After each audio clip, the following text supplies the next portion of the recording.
Hello friends, this is Varsha Singh. Welcome to Ono study. आप सभी लोग कैसे हैं? होप सो आप सब लोग बहुत अच्छे होंगे।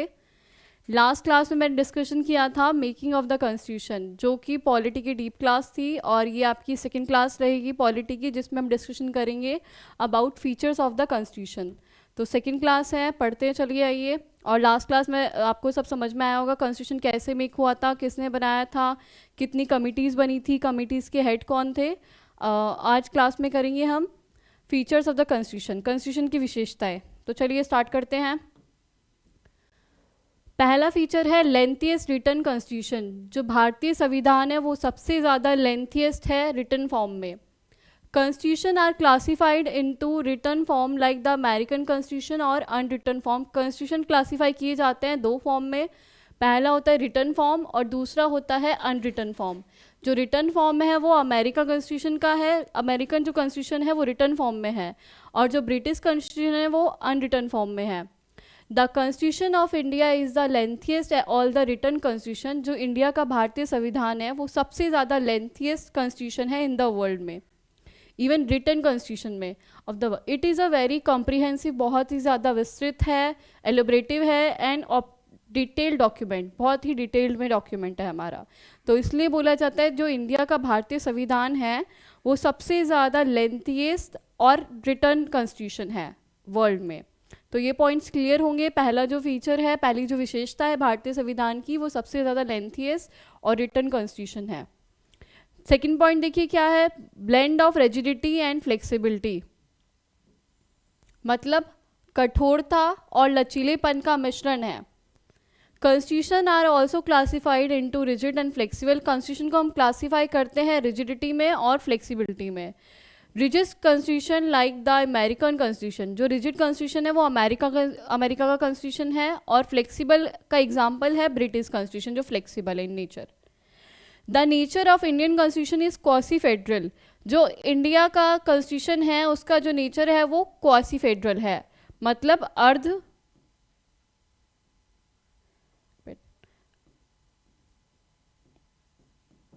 अर्ध संज्ञात्मक है।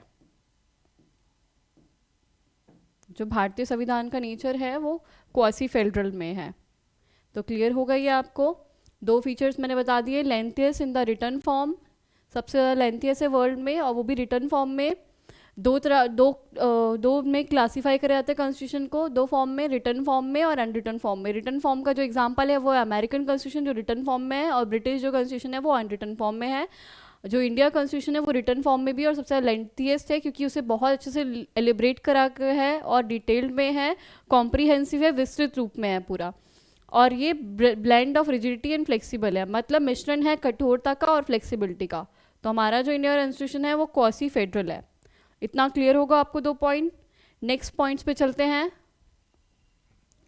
थर्ड पॉइंट है आपका फेडरल सिस्टम विद यूनिटरी बायस, मतलब ये फेडरल सिस्टम है, संज्ञात्मक सिस्टम है, इसमें यूनिटरी बायस के साथ।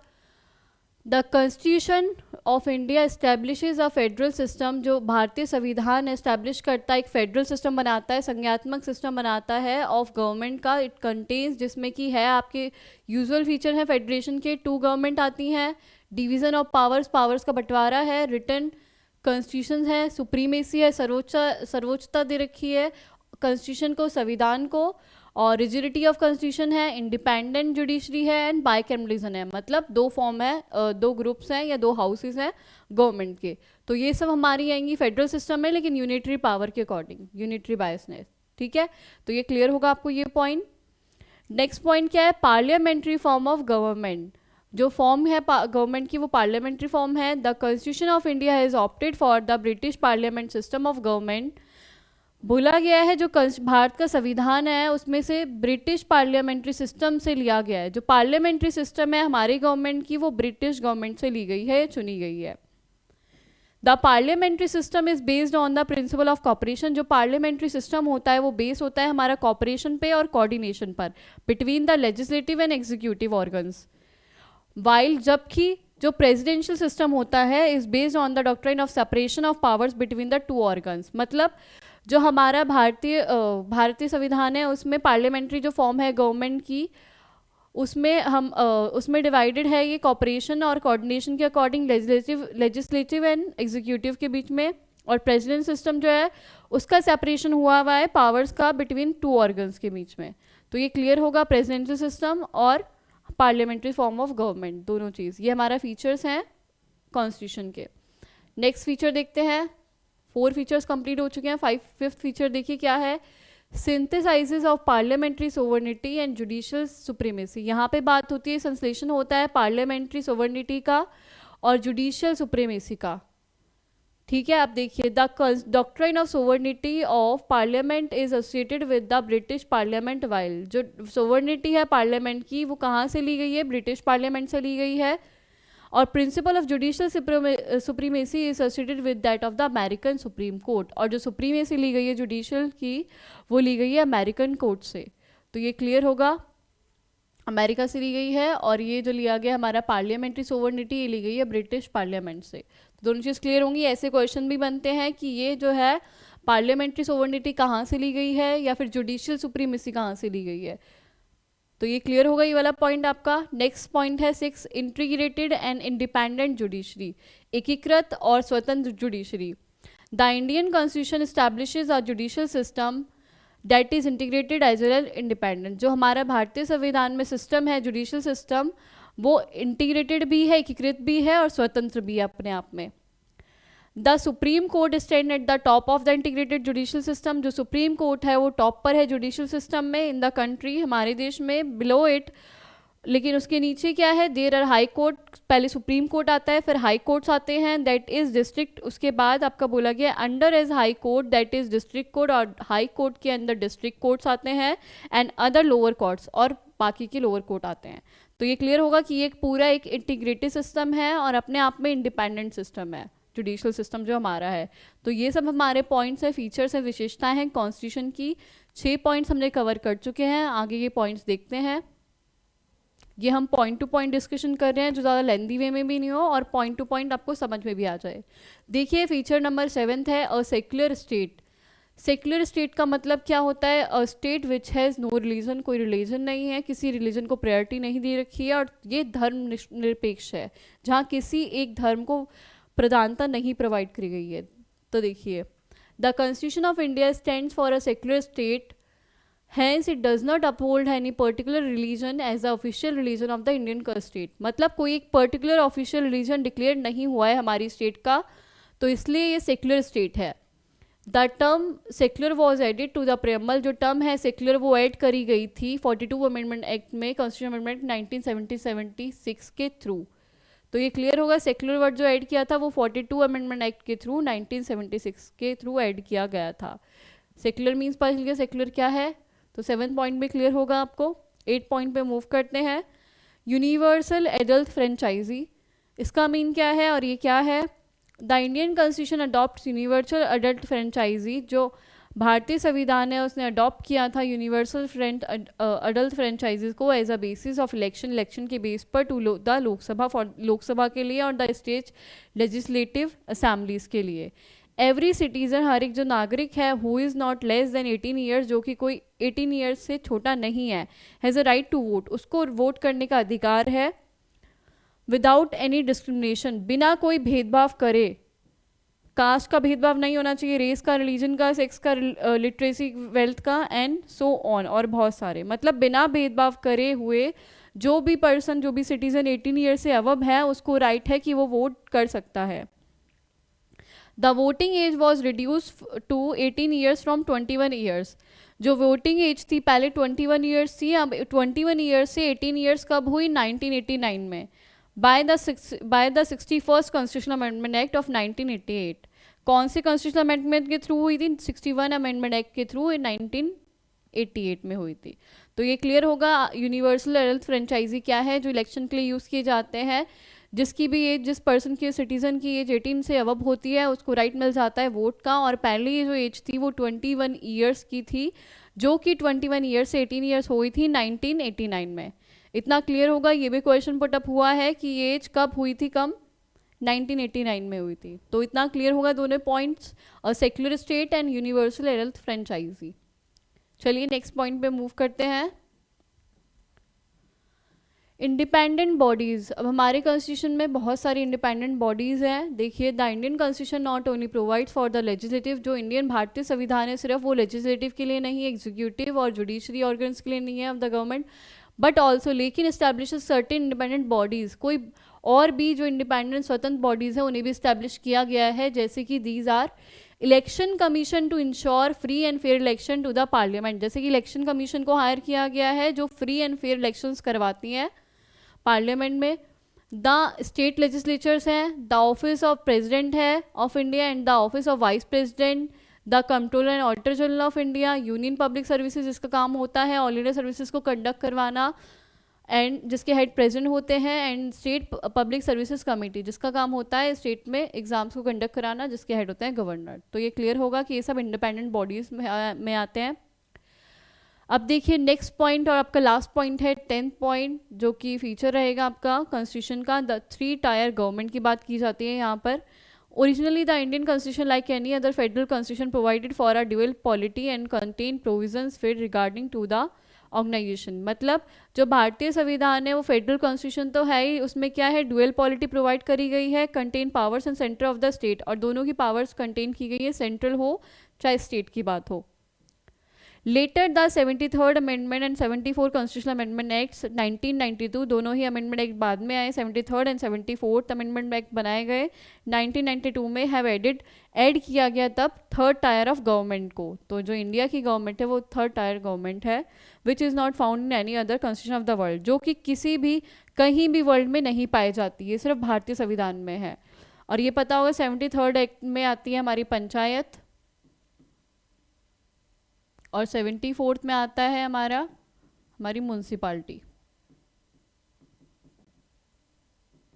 तो इतना क्लियर होगा आपको। हमने डिस्कस कर लिए हैं ऑल ओवर पूरे 10 फीचर्स कॉन्स्टिट्यूशन के, जिससे कि क्वेश्चंस बनते हैं। डीपली मैंने डिस्कशन किया है, ज़्यादा डीप नहीं बिकॉज फिर वो आप कंफ्यूज हो जाते, बट हाँ जो मेन पॉइंट्स हैं जो इंपॉर्टेंट है एग्ज़ाम के पॉइंट्स से, वो सब मैंने आपको समझाए हैं। तो ये सब क्लियर होगा आपको। अब चलिए इसके बाद कुछ मिक्स क्वेश्चंस हैं वो करते हैं पॉलिटी के। क्वेश्चन नंबर 1 है article 18 of the Indian constitution deals with, जो आर्टिकल 18 है वो किससे डील करता है? ऑप्शन नंबर ए है abolition of untouchability, option number B है abolition of titles, option number C है अबॉलिशन ऑफ चाइल्ड लेबर, या ऑप्शन नंबर डी है राइट टू इक्वलिटी। तो हमारा कौन सा रहेगा इसमें? अबॉलिशन ऑफ टाइटल्स की बात की जाती है आर्टिकल नंबर 18 में। क्लियर होगा ये क्वेश्चन डायरेक्टली पूछा गया है, तो इसका डायरेक्ट आंसर आएगा ये हमारे फंडामेंटल राइट्स में आते हैं। Which of the following articles is called the soul of the constitution by the doctor B R Ambedkar? Doctor B R Ambedkar ji ने किस आर्टिकल को बोला है कि वो आत्मा है कॉन्स्टिट्यूशन की, संविधान की? ऑप्शन नंबर ए है आर्टिकल 32, ऑप्शन नंबर बी है आर्टिकल 368, ऑप्शन नंबर सी है आर्टिकल 19, ऑप्शन नंबर डी है आर्टिकल नंबर 15। तो हमारा करेक्ट आंसर जो रहेगा वो आंसर नंबर ए रहेगा, आर्टिकल नंबर 32 को। मैंने पहले ही बताया इसका कि ये सोल ऑफ द कॉन्स्टिट्यूशन है आर्टिकल नंबर 32, जो कि हमारी फंडामेंटल राइट्स में आती है। क्लियर हो गया क्वेश्चन। नेक्स्ट क्वेश्चन देखिए, article 17 of the Indian constitution is related to. अब अभी हमने आर्टिकल नंबर 18 की बात करी थी जो कि रिलेट करता है अबॉलिशन ऑफ टाइटल से, तो अब बात करते हैं आर्टिकल नंबर 17 की। ऑप्शन देखिए, prohibition of the child labour, second है इक्वलिटी बिफोर लॉ की बात करता है, सी है प्रोहिबिशन ऑफ अनटचेबिलिटी, और डी है अबॉलिशन ऑफ टाइटल्स। तो हमारा जो इसमें रहेगा वो रहेगा प्रोहिबिशन ऑफ अनटचेबिलिटी, छुआछूत की बात जो इसमें होती है उस पर रोक लगाना, प्रोहिबिशन, वो हमारा रिलेटेड है आर्टिकल नंबर 17 से। तो ये क्वेश्चन भी क्लियर होगा। नेक्स्ट क्वेश्चन देखते हैं,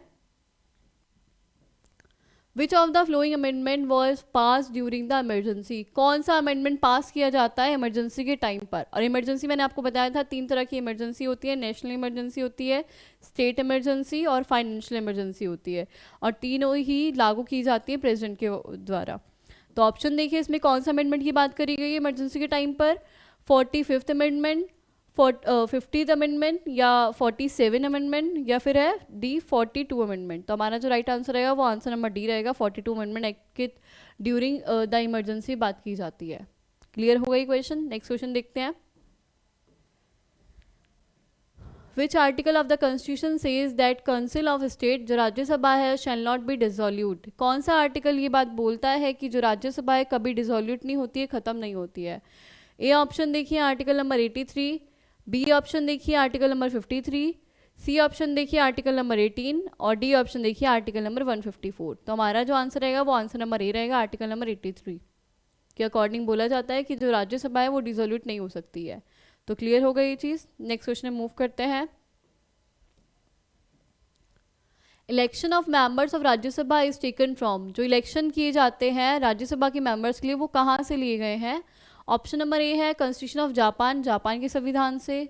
ऑप्शन नंबर बी है constitution of south Africa, south Africa के संविधान से। ऑप्शन नंबर सी है कॉन्स्टिट्यूशन ऑफ यूएसए, यूएसए के संविधान से। या ऑप्शन नंबर डी है constitution of Ireland.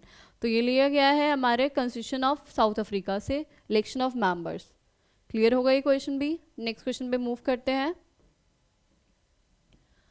Which of the following is true about parliament, इनमें से कौन सी जो बात है वो ट्रू है, सच है पार्लियामेंट के बारे में? ऑप्शन नंबर ए देखिए, parliament consist of Lok Sabha and Rajya Sabha, parliament में सिर्फ लोकसभा और राज्यसभा आती है। B option, the vice president elected by both the house of the parliament, vice president जब इलेक्ट किया जाता है उसमें दोनों हाउस इन्वॉल्व होते हैं।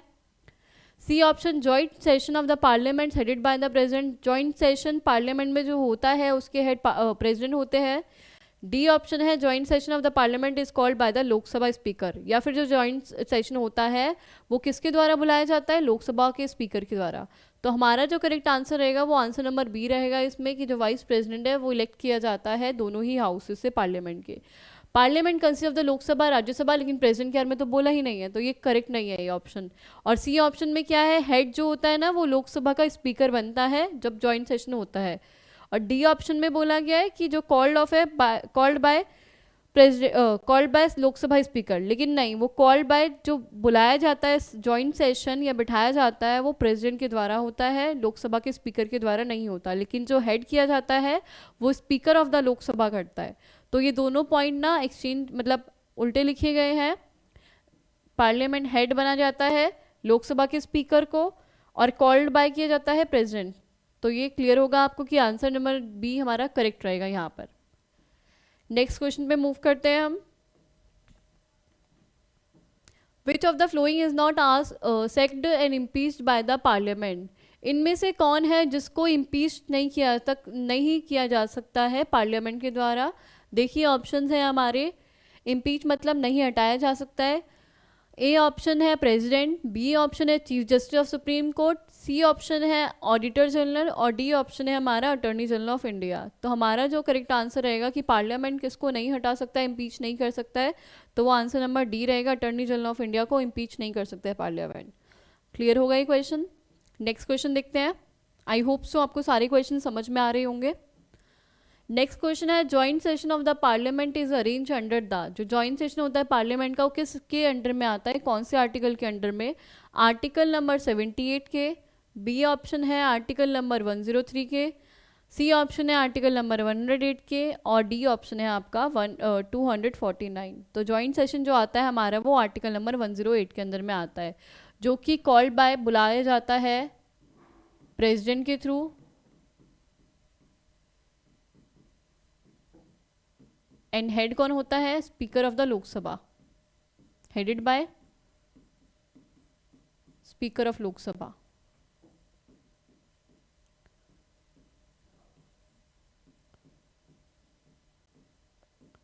तो ये क्लियर होगा आपको क्वेश्चन। नेक्स्ट क्वेश्चन देखते हैं। Which of the flowing article deal with the formation of parliament, कौन सा जो आर्टिकल है वो डील करता है फॉर्मेशन ऑफ द पार्लियामेंट के लिए, कि पार्लियामेंट जो बनी थी फॉर्मेशन हुआ था वो किस आर्टिकल के थ्रू हुआ था? देखिए article number 54, article number 63, article number 77, article number 79। जो हमारा करेक्ट आंसर रहेगा वो आंसर नंबर डी रहेगा, आर्टिकल नंबर 79 के थ्रू फॉर्मेशन हुआ था पार्लियामेंट का। तो ये क्वेश्चन भी क्लियर होगा। नेक्स्ट क्वेश्चन देखते हैं। Who administrate the union territory, union territory को कौन एडमिनिस्ट्रेट करता है या कौन चलाता है उसको? ए ऑप्शन है प्राइम मिनिस्टर, बी ऑप्शन है प्रेसिडेंट, सी ऑप्शन है गवर्नर और डी ऑप्शन है नन ऑफ दीज। तो यूनियन टेरिटरी की बात करी गई है और उसको एडमिनिस्ट्रेट करता है प्रेसिडेंट, और प्रेसिडेंट अपॉइंट करते हैं एडमिनिस्ट्रेटर को उसको रन करने के लिए। तो क्लियर होगा ये क्वेश्चन भी। नेक्स्ट क्वेश्चन पे मूव करते हैं। What is the maximum term of a panchayat in a state, एक पंचायत का क्या मैक्सिमम टर्म होता है, मैक्सिमम कार्यकाल कितने समय तक का होता है, ये बताना है। ऑप्शन देखिए 3 इयर्स के लिए, ऑप्शन बी है 4 इयर्स के लिए, ऑप्शन सी है 5 इयर्स के लिए, ऑप्शन डी है 6 इयर्स के लिए। तो हमारा करेक्ट आंसर रहेगा 5 इयर्स के लिए होता है जो टर्म होता है पंचायत का। तो ये क्वेश्चन भी क्लियर होगा। नेक्स्ट क्वेश्चन पे मूव करते हैं। A motion for removal of जजेस of high court should be signed by how many members in case of Rajya Sabha. जब एक मोशन लाया जाता है रिमूवल हटाने के लिए जजेस ऑफ द हाई कोर्ट को, तो कितने मेंबर्स का साइन करना बहुत ज़रूरी होता है। राज्यसभा की बात करी जा रही है और इसमें लोकसभा की भी बात होगी या होनी चाहिए, बाकी मैं बताती हूँ आपको इसके बारे में। ए ऑप्शन है 40 मेंबर्स का साइन करना ज़रूरी होता है राज्यसभा में, या 50 मेंबर्स का, या थर्ड ऑप्शन 60 मेंबर्स का, या फोर्थ ऑप्शन 70 मेंबर्स का। तो जब भी रिमूवल ऑफ द जजेस की बात आती है, जब मोशन चलाया जाता है कोई भी, तो कितने मेंबर्स की साइन करने की जरूरत होती है राज्यसभा में? 50 मेंबर्स की नीड होती है साइन करने के लिए उस मोशन को। और अगर हम बात करते हैं लोकसभा की, तो उसमें नीड होती है, ज़रूरत होती है 100 मेंबर्स की।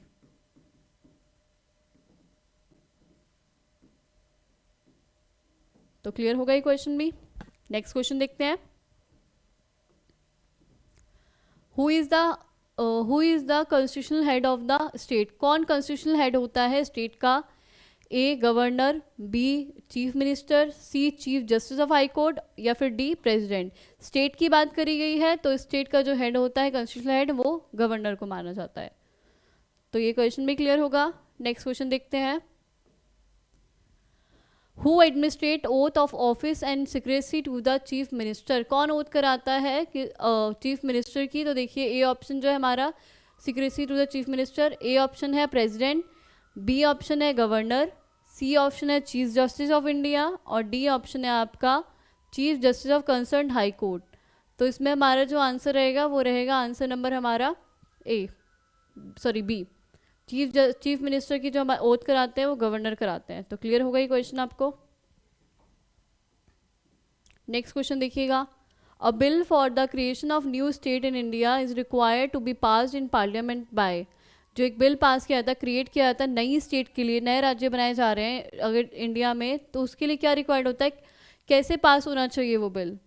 ए option simple majority, B option 2/3 majority, C option 2/3 majority plus ratification by half of the all states, या फिर D none of the above. तो हमारा करेक्ट आंसर जो रहेगा आंसर नंबर ए रहेगा, सिंपल मेजॉरिटी से पास होना चाहिए वो बिल अगर कोई नई स्टेट क्रिएट हो रही है तो। क्लियर होगा ये क्वेश्चन। नेक्स्ट क्वेश्चन देखिए। The deputy chairman submits his resignation to. जो डिप्टी चेयरमैन होते हैं उनका रिजाइग्नेशन, वो अपना रिजाइग्नेशन किसको देते हैं? ए ऑप्शन चीफ मिनिस्टर को, बी ऑप्शन चेयरमैन को, सी ऑप्शन स्पीकर को, या डी ऑप्शन गवर्नर को। तो हमारा करेक्ट आंसर जो रहेगा वो आंसर नंबर बी रहेगा, चेयरमैन को ही वो अपना रिजाइग्नेशन लेटर देते हैं। क्लियर हो गई क्वेश्चन भी। नेक्स्ट क्वेश्चन देखते हैं। Who describe India as a quasi federal state. किसने डिस्क्राइब किया है इंडिया को क्वासी फेडरल स्टेट में?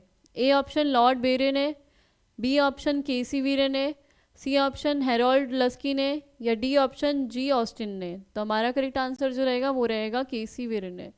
क्यों डिस्क्राइब करा है उन्होंने क्वासी फेडरल, क्यों बोला है इंडिया को? क्योंकि इंडिया बहुत बड़ी कंट्री है एक, और उसमें बहुत सारे डाइवर्सिटी कल्चर्स के लोग रहते हैं, तो इसलिए क्वासी फेडरल बोला गया है इंडिया को। क्लियर हो गई क्वेश्चन। नेक्स्ट देखिए। Preamble of the Indian constitution based on which of the following previous document laws. जो प्रेम्बल है हमारा भारतीय संविधान का, वो किस डॉक्यूमेंट पे बेस्ड है? ऑप्शन नंबर ए है नेहरू रिपोर्ट पर, ऑप्शन नंबर बी है objective resolution, option number C है गवर्नमेंट ऑफ इंडिया एक्ट 1935 पर, या ऑप्शन नंबर डी है इंडियन इंडिपेंडेंस एक्ट 1947। हमारा जो करेक्ट आंसर रहेगा वो आंसर नंबर बी रहेगा, ऑब्जेक्टिव रिजोल्यूशन पे ही बेस्ड है, जो कि ऑब्जेक्टिव रिजोल्यूशन लाए थे, प्रेजेंट किया गया था नेहरू जी के द्वारा 1946 में। तो ये क्लियर होगा कि हमारा जो प्रेम्बल है वो बेस्ड है ऑब्जेक्टिव रिजोल्यूशन पर। क्लियर होगा ये क्वेश्चन। नेक्स्ट क्वेश्चन देखते हैं। नेक्स्ट और आपका लास्ट क्वेश्चन है आज का। विच of the flowing features of the Indian constitution is not borrowed by Canadian constitution. मतलब कौन सा ऐसा फीचर है भारतीय संविधान में जो कैनेडियन कॉन्स्टिट्यूशन से, कैनेडियन संविधान से नहीं लिया गया? ऑप्शन देखिए federation with a strong centre, B देखिए residuary powers with the centre, C option advisory jurisdiction of supreme court, या डी ऑप्शन है इम्पीचमेंट ऑफ द प्रेसिडेंट। तो हमारा करेक्ट आंसर जो रहेगा वो रहेगा इम्पीचमेंट ऑफ द प्रेसिडेंट लिया गया यूएस से। तो ये हमारा कनाडा से नहीं लिया गया। क्लियर होंगे ये सारे क्वेश्चंस। आज का ये आपका लास्ट क्वेश्चन था। आई होप सो आपको जो मैंने कराया आज फीचर्स ऑफ द कॉन्स्टिट्यूशन और ये सारे क्वेश्चंस क्लियर होंगे, सब समझ में आ रहा होगा। और अगर ऐसा कुछ भी रहता है जो आपको समझ नहीं आता या कुछ चीज़ स्किप होती है तो आप प्लीज़ कमेंट कर दीजिएगा। और अगर वीडियो अच्छी लगती है, समझ आता है सब कुछ, तो इसको लाइक और शेयर कर दीजिएगा। Thank you very much for watching this video.